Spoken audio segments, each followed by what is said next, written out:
నటికుమార్ గారు నమస్తే సార్. నమస్తే అండి. నటికుమార్ గారు, చంద్రబాబు నాయుడు గారిని అంటే ఆయన కమ్మ వాళ్ళని పక్కన పెట్టుకోవడానికి చాలా భయపడతా ఉంటారు. మనం ఆయన కూర్చున్న స్టేజ్ కూడా చూసుకుంటే అందులో చాలా కాలిక్యులేటెడ్‌గా ఉంటారనమాట. ఆయన పక్కన ఎవరు కూర్చున్నారు?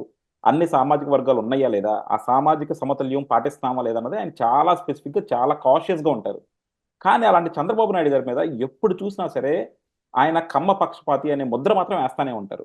ఎస్పెషల్లీ ఏంటంటే వైఎస్ఆర్‌సీపీ వాళ్ళు గాని, లేపోతే వైఎస్ఆర్‌సీపీని కొంచెం అనుబంధంగా ఉన్న ఒక సామాజిక వర్గం గాని, వాళ్ళు ఎంతసేపటికి చంద్రబాబు మీద ఒక కమ్మ ముద్ర ఏయడానికి మాత్రం బాగా ప్రయత్నిస్తా ఉంటారు. మనం ఇప్పుడు కూడా చూసాం. ఇప్పుడు యూనివర్సిటీ వైస్ ఛాన్సలర్‌ని ఇచ్చారు సార్. యూనివర్సిటీ వైస్ ఛాన్సలర్‌లు 2019 నుంచి 2024 దాకా ఎక్కడ చూసుకున్నా సరే మెజారిటీ రెడ్లే ఉన్నారు. కానీ అదే చంద్రబాబు గారు 2014 నుంచి 19 చూసుకున్నా, లేపోతే 2024 ఇప్పుడు ఇచ్చిన వాళ్ళని చూసుకున్నా సరే, సామాజిక న్యాయం అనేది పర్ఫెక్ట్‌గా పాటిస్తా ఉంటారనమాట.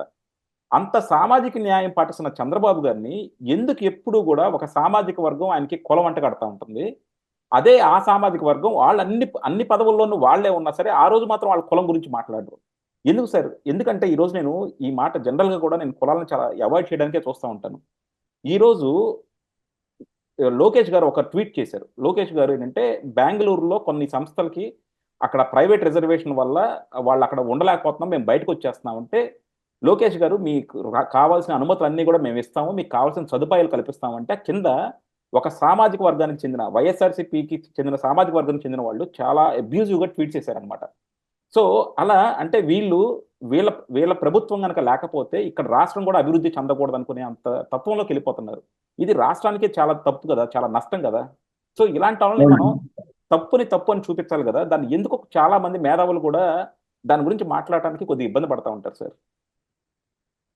అంటే ఒకటండి, చంద్రబాబు నాయుడు గారు మీరు ఇప్పుడు కాదు ఎప్పుడైనా మీరు ఎప్పుడైనా చూసుకోండి. ఆయన ఏ రోజు కూడా కమ్మ కులాన్ని వెనకేసుకురాడు. కానీ కమ్మ కులం మాత్రం ఆయన వెనకేసుకొస్తది. అవును. కమ్మ కులం నన్ను ఓన్ చేసుకుంటది. హుహు. మా నాయకుడు మా కమ్మ కులస్తుడు మా నాయకుడు అనేది మాత్రం వాళ్ళు ఓన్ చేసుకుంటారు. ఎవరి ఇష్టం వాళ్ళదండి. ఇప్పుడు పవన్ కళ్యాణ్ గారు మా కాపాడు కాపాడు మా కాపు నాయకుడు అని మేము అనుకుంటాం. అలాగా అది అది అది కామన్. కానీ చంద్రబాబు నాయుడు గారికి ఎప్పుడు కూడా అన్ని కులాలు కావాలి, అన్ని మతాలు కావాలి, అందరూ కావాలి. అలాగే ఆయన పార్టీలో కూడా ఒక బీసీ ఆ జనార్దన్ గారు, హ్మ్. ఒక మన పేరు పల్లా ఒక శ్రీనివాస్ గారు. ఎస్సీ, హ్మ్. పల్లా శ్రీనివాస్ గారు బీసీ, హ్మ్. మళ్ళీ ఒక ఎస్సీ, ఆ ఆ, ఒక ఎస్సీ. మొత్తం ఆఫీస్ లో కూడా మీరు ఆఫీస్ బ్యాలెన్స్ కూడా అన్ని చూసుకుంటే బీసీ, ఎస్సీ, ఎస్టీ, మైనార్టీసే ఉంటారు. అంతే తప్ప కమ్మ నాకు తెలిసి ఎక్కడ కమ్మ కులం కనపడలేదు. వాళ్ళు పిఎస్లు వాళ్ళు కూడా కాపులు వాళ్ళే ఉంటారు తప్ప నాకు తెలిసి ఎవరు కమ్మ కులం నాకు ఎక్కడ కనపడలేదు. ఒకటి. రెండోది, ఇంకొకటి అంటారా, కమ్మ కులం అంటారా, ఈ కొంతమంది ఈ దాంట్లో కమ్మ కులస్తుల్లోనే కొంతమంది ఎదవలు ఉన్నారు.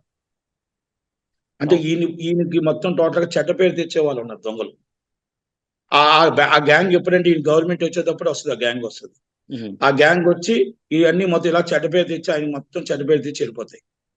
దాంట్లో కొంతమంది చాలా మంది ఉన్నారులేండి, మనం దాన్ని పేర్లుగా చెప్తే చాలా బోల్ పేర్లు అయిపోతాయి. ఎందుకంటే నేను ఎందుకు అలా చెప్పాల్సి వచ్చిందంటే, ఆయన ఆయన ఇప్పుడు ఆయన 100 పనుల మీద ఉంటాడు. ఎవరో వస్తారు, ఏమండి ఇదిగోటండి, ఇది అగ్రికల్చర్ అండి, లేకపోతే ఇది మన కల్చరల్ సెంటర్ అండి, లేకపోతే ఇదిగోటండి, ఇది పేద ప్రజలకు పనికొచ్చింది అండి అంటాడు.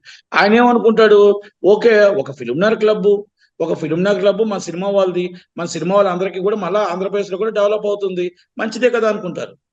అంతేదేమన్నా కదండి. అంతే. అలాంటిది అక్కడికి వచ్చిన తర్వాత అక్కడ ఏమవుతుంది, ఆ విశాఖపట్నంలో తీసాబడి పెట్టిన తర్వాత ఒక డ్యాన్స్ బార్ కింద తయారు చేస్తారు. ఇక్కడ ఫిల్మ్నగర్ క్లబ్ కానీ, ఛాంబర్ కానీ, కౌన్సిల్ కానీ ఏం సంబంధాలు ఉండవు తెలంగాణకి. ఆంధ్రాకి సంబంధం ఉండదు. అంటే ఇది ఒక ప్రైవేట్ ఒక బిజినెస్ ఇది. దీంట్లో కొంతమంది ఉన్నారు.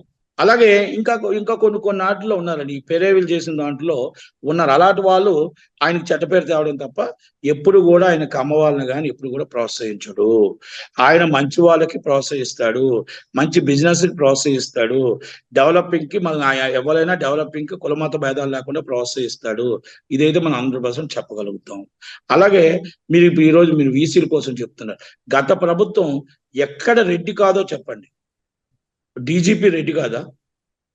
మీకు ఎక్కడ సిఎస్ రెడ్డి కాదా? సిఎస్ రెడ్డి కాదా? మీరు ఎక్సైజ్ రేటు కాదా, మీరు అడ్వకేట్ జనరల్ రేటు కాదా, అడ్వకేట్ అసిస్టెంట్ జనరల్. ఇక ఇలా ఎన్ని చెప్పుకుంటే మొత్తం ఆ చివరి నుంచి చివరి దాకా రెడ్డి. నీ కులం ఏంటి?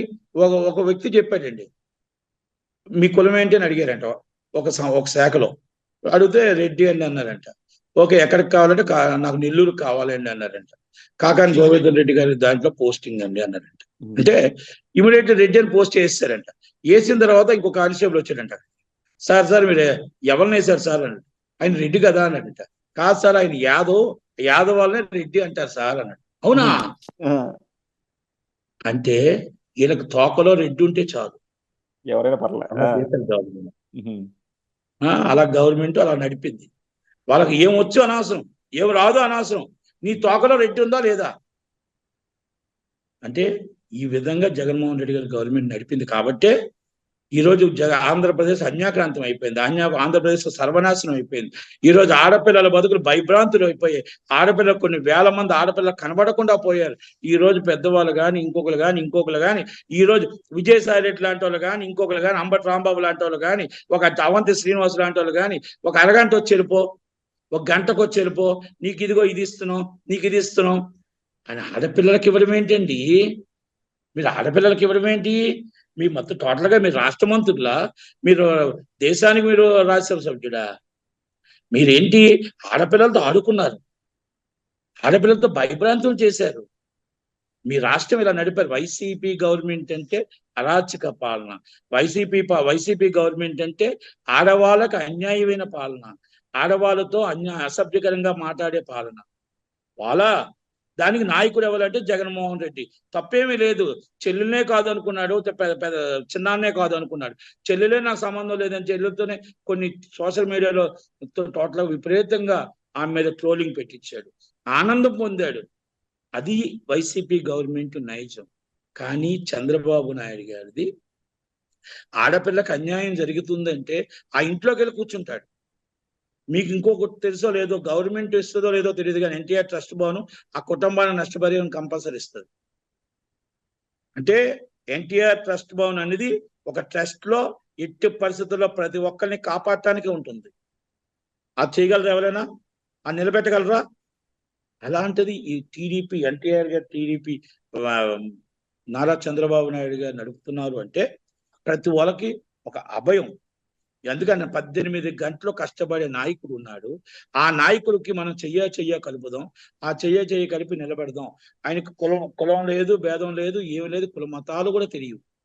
ఆయనకు ఒకటే తెలుసు, అమరావతి ఎలా పూర్తి చేయాలి, పోలవరం ఎలా పూర్తి చేయాలి, విశాఖపట్నం ఎలా పూర్తి చేయాలి, అవి నడపడం ఎలాగా, పవన్ కళ్యాణ్ గారి ఈ డెవలపింగ్ ఎలా చేయాలి, ఈ పంచాయతీని ఇప్పుడు ఇందాక మీకు ఎందుకు చెప్పాల్సి వచ్చిందంటే పవన్ కళ్యాణ్ గారు ఇది ఎక్కడో కాడ ఒక మాట చూస్తే దాన్ని మొత్తం టోటల్గా ఎంత అన్యాకరంతం అయిపోతుందో, ఇది 100 కోట్లు దోచుకుంటున్నారో, ఆయన శాఖలో ఎంత దోచుకుంటున్నారో తెలియడం కోసం చెప్పింది.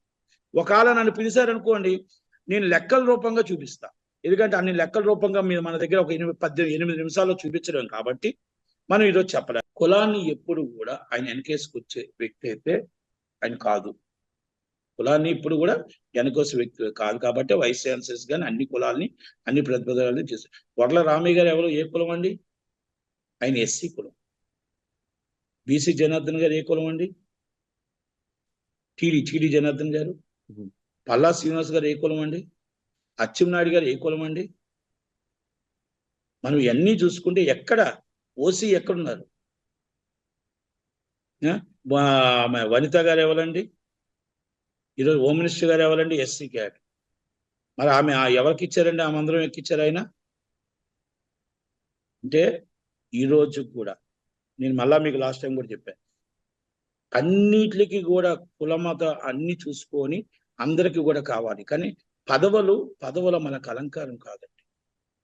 పదవి అంటే బాధ్యత. నేను ఎఫ్డిసి చైర్మన్ ఆశించడానికి నాకు ఏదైనా పదవి కావాలని కాదు. పదవిలో నేను చైర్మన్ గా చంద్రబాబు గారి నాయకత్వంలో, పవన్ కళ్యాణ్ గారి నాయకత్వంలో పని చెయ్యాలని ఆసక్తితో ఆశిస్తున్నా, బాధ్యతగా ఆశిస్తున్నా. అంతే తప్ప ఎఫ్డిసి చైర్మన్ గా నాకు పదవి కావాలని ఈ రోజు కాదండి. వాళ్ళ దాంతో నేను కొంతైనా కొంత పని చేయగలగాలి.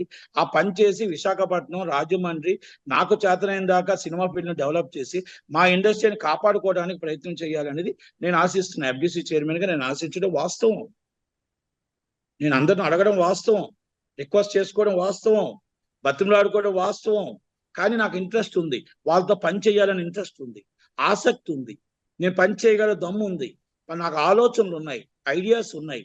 కనుక ఒక్కసారి నాకు అవకాశం ఉండగలిగితే ఇవ్వండి అని అడుగుతున్నా. కులం అడ్డు వస్తుంది అంటే నేను ఆల్రెడీ నేను కాపు కన్వర్టెడ్ క్రిస్టియన్ అని కూడా చెప్పాను. నాకు కులమే అడ్డు వస్తుందంటే కాపు కన్వర్టెడ్ క్రిస్టియన్. ఎందుకంటే అక్కడ సినీ ఆటోగ్రఫీ మినిస్టర్ కాపు, అలాగే అక్కడ పవన్ కళ్యాణ్ గారు కాపు. మళ్ళీ మీకు ఏమైనా ఇబ్బంది వస్తుంది అంటే కూడా చెప్పాను, నేను కాపు కన్వర్టెడ్ క్రిస్టియన్ అండి అని చెప్పాను. అది కూడా ఎందుకంటే నేను రాష్ట్ర క్రైస్తవ సమితి అధ్యక్షుడు 2009 నుంచి. నేను ఎస్సీ, ఎస్టీ, బీసీ మైనార్టీలకే కాదు ప్రతి ఒక్కరికి కూడా నేను అందరినీ అన్నదమ్ములాగే చూసుకుంటాను. ఈరోజు ప్రతి ఒక్కరికి కూడా మనం ఎవరి రూపాయి డొనేషన్ చేయకుండానే ప్రతి ఒక్కరికి ఫుడ్ పెట్టాలని మా ప్రయత్నం మేము చేస్తాం. అది కనుక దయచేసి అదే చెప్పా, మేము పని చేయడానికి ఆతృత, వాళ్ళతో పని చెయ్యాలని ఆతృత, వాళ్ళతో ఒక్కరోజైనా నేను పని చేయాలని ఆతృత. ఆ అదృష్టం నాకు కలుగుతుందేమో అని ఆశ, అంతే. యా, చూద్దాం సార్. ఎందుకంటే మీలాంటి వాళ్ళు ఎవరైతే ప్రతిపక్షంలో ఉన్నప్పుడు తెలుగుదేశానికి, కూటమికి మద్దతుగా పోరాడారో వీళ్ళందరికీ కూడా గుర్తింపు రావాలి. వీళ్ళందరినీ కూడా, ఎందుకంటే గుర్తింపు వచ్చేది మీకోసం కాదు సార్. ఇలాంటి వాళ్ళ వల్ల ఇంకొంతమంది ఇన్స్పైర్ అవుతారు, ఇంకొంతమంది ఇలాంటి కష్టకాలంలో పార్టీలకు అండగా నిలబడతారు. సో అది ఏ పార్టీ అయినా సరే. సో అందుకనే ఇలా ఎవరైతే పార్టీల్లో కష్టకాలంలో నిలబడ్డారో వాళ్ళకి కనుక గుర్తింపు వస్తే మాత్రం దాన్ని చూసి ఇంకో 10 మంది పార్టీతో నిలబడతా ఉంటారు. సో అది ఏ పార్టీకైనా అవసరం. సో అలాగే మీలాంటి వాళ్ళని కూడా గుర్తింపు ఇవ్వాలని మేమందరం కూడా కోరుకుంటా ఉన్నాం సార్. డెఫినెట్గా. ఎందుకంటే మీరే కాదు, మీతో పాటు చాలా మంది కూడా ఉన్నారు. అంటే జనరల్గా మేము రెగ్యులర్గా ఇంటరాక్ట్ అయ్యేవాళ్ళు, వాళ్ళందరూ కూడా ఏదో ఒకటి ఆశిస్తా ఉన్నారు, వివిధ పోస్టులు. చూద్దాం. చంద్రబాబు గారు ఏంటంటే ఎప్పుడు కూడా నానుస్తూ ఉంటారు కదా. నిన్న కూడా ఒక టాపిక్ అదే చేసామన్నమాట. చంద్రబాబు గారు అర్హులైన వాళ్ళని కూడా నాంచి ఎప్పుడుకో ఇస్తారు అని చెప్పి. సో ఈసారి జాగ్రత్తగా ఉంటారు అనుకుంటున్నా. నేను అనుకుంటాను సార్. కాకపోతే చంద్రబాబు గారికి ఉన్న రెగ్యులర్ అలవాటు మాత్రం పోతానట్టు అక్కడ కనపట్టలేదు. ఇంకా ఆల్రెడీ 45 days అవుతుంది. సో 45 days అయినా దాని మీద ఏం కదలిక లేదు కాబట్టి, సో అదే చంద్రబాబు గారు చేసుకోవాల్సిన విషయం ఏంటంటే ఆటోమేటిక్ గా పోలవరం మీద వెరీ ఇంట్రెస్టెడ్ గా, వెరీ టెన్షన్ గా ఉన్నారు. అమరావతి మీద వెరీ టెన్షన్ ఉన్నారు. ఆయన 2 సంవత్సరాల్లో ఓపెన్ చేయాలి, 2 సంవత్సరాల్లో రాష్ట్రానికి ఏదో మంచి చేయాలని ఒక ఆలోచనతో ఆయన ఫండ్స్ సరిపోవట్లేదు, ఈ ఫండ్స్ సెంట్రల్ గవర్నమెంట్ నుంచి రావాలని ఒక ఆలోచనతో టెన్షన్ లోనే అయితే ఉన్నారు, వెరీ టెన్షన్.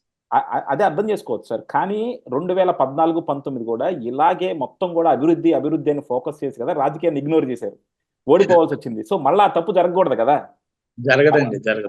అప్పుడు కూడా అంతే. అంటే 2029లో లోకేష్ గారిని సీఎం గా చూస్తాం, నా వ్యక్తిగత అభిప్రాయం. అది చూద్దాం సార్. నా వ్యక్తిగత అభిప్రాయం. అంతకన్నా మెచ్యూరిటీ ఉన్న నాయకుడు, అంతకన్నా మంచి నాయకుడు, మా రాష్ట్రానికి ఆలోచన ఉన్న నాయకుడు, ముందుకు తీసుకెళ్లే నాయకుడు ఎవరు లేరు. ఒక యువగలంలో చూసాం, యువగలం పాదయాత్రలు చూసాం, అరెస్ట్ అప్పుడు చూసాం, అన్ని చూసాం. ఇది నా వ్యక్తిగతం, పార్టీకి సంబంధం లేదు. ఆయన సీఎం గా చూడాలనేది నా ఆశ, నా ఆశ. అలాగే ఎంతో మందికి ఆశ ఉండొచ్చు, ఉంటుంది 100%. మా ఆశ ఉండడం తప్పలేదు, ఆశించడం తప్పే ఉందండి. ఆయన సీఎం అవ్వాలని ఆశిస్తున్నాను నేను. మా చంద్రబాబు నాయుడు గారి తర్వాత ఆయనే సీఎం అవ్వాలనుకుంటున్నాం, తప్పే ఉంది దాంట్లో. అది అవ్వాలని కోరుకుంటున్నాం. అది దాంట్లో నా వ్యక్తిగత అభిప్రాయం. అది అంటే డెఫినెట్ గా చంద్రబాబు తర్వాత ఆ పార్టీలో చూసుకుంటే మాత్రం ఎలా చూసుకున్నా సరే ఆయనకి ఆ అర్హత ఉంది, అవకాశం కూడా ఉంది. సో కాకపోతే ఏంటంటే మనకి పక్కన జనసేన కూడా ఉంది కాబట్టి 2029లో సిచ్యువేషన్ ఎలా ఉంటుందో చూద్దాం. ఏదున్నా అంటే మా ఆశ మాకు ఉంటది. అవును, మా నాయకుడిని మేము సీఎం గా చూసుకోవాలని ఆశ మాకు ఉంటుంది, తప్పలేదు, దాంట్లో తప్పేం లేదు. డెఫినెట్ గా అది వ్యక్తిగత అభిప్రాయం. కంపల్సరీ అది 2029 చూసుకుంటాం, ఇంకెప్పుడు చూసుకుంటాం. ఎప్పుడైనా మా సీఎం గా మేము ఆయన చూసుకుంటాం. కనుక ఆయనకు ఆలోచన, గవర్నమెంట్ నడిపే ఆలోచన ఉంది. అన్ని విధానాల్లో కూడా గవర్నమెంట్ ని అవలేలుగా నడపగల ధైర్యం ఉందనేది మనం అరెస్ట్ అప్పుడు చూసాం, యువగలం పాదయాత్ర అప్పుడు కూడా చూసాం. Thank you sir. Thank you very much. Thank you.